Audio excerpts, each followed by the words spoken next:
It's nice to have a day, but it's even better to have equal pay. And our job's not finished yet. That's President Obama putting the spotlight on the gender pay gap today, a move Democrats hope will shore up their support with women ahead of the midterm elections. Welcome to your Tuesday lunch break. I'm Sarah Murray. The president taking two actions today, one allowing workers for federal contractors to discuss their pay without risk of retaliation, the other requiring federal contractors to provide information on employee pay based on gender and race.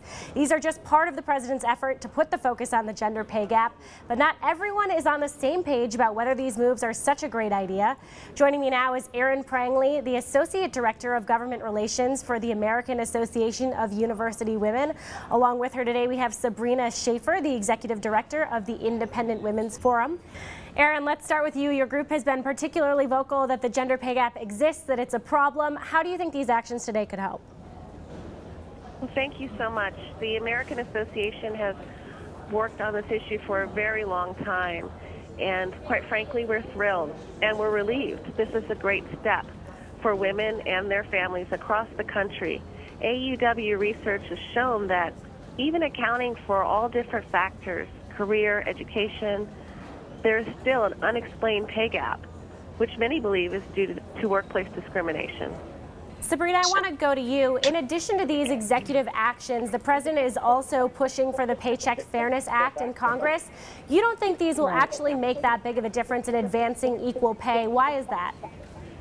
No, that's exactly right. Well, first of all of this is premised on the faulty 77-cent statistic that women only make 77 cents on every dollar that a man earns.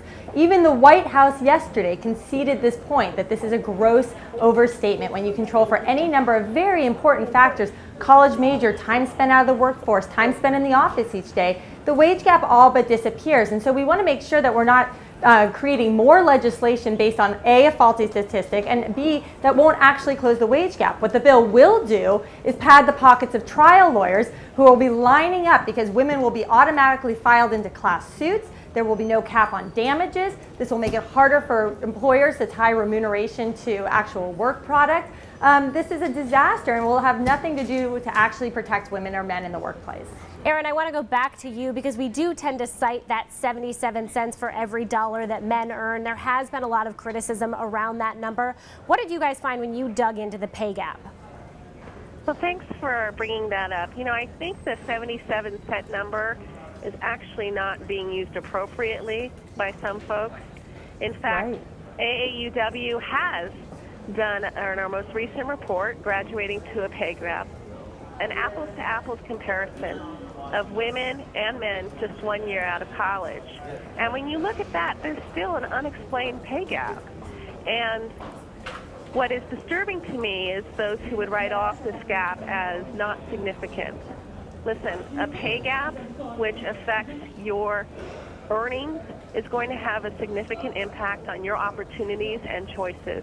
Whether you go back to school, whether you can afford a home, a car, all of these issues are very real for young women graduating right now, just 1 year, who are making 7% less than graduating from the same job, graduating from the same schools, with working the same hours, in the same industries and occupations. All right, Sabrina. So if you look at graduating to a pay gap and the methodology we use, you can see the pay gap is very real. All right, thanks for that, Erin. Sabrina, I'm going to go back to you for the last word. There have been some studies that say when you control for education, when you control for the job, there still is some kind of a pay gap there. What's your take on that? Is there something that needs to be done? Well, first of all, there is a very small pay gap, maybe 4, 5, 6 cents, some of which may be explained by discrimination. Certainly some of it may be explained by women's choices and women's behavior, things like we know, for instance, that women don't negotiate their wages as often as men do. This can have an impact as well.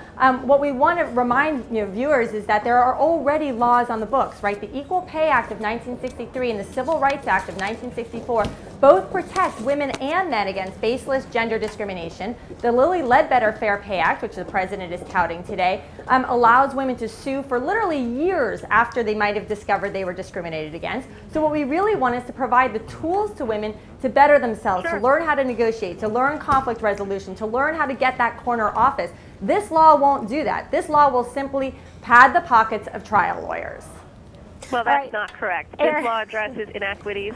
When Erin you and look Sabrina, at the we're out of time. We're going to have to leave it there. Standardization Thank of you pay, very it's a much disaster. for joining us.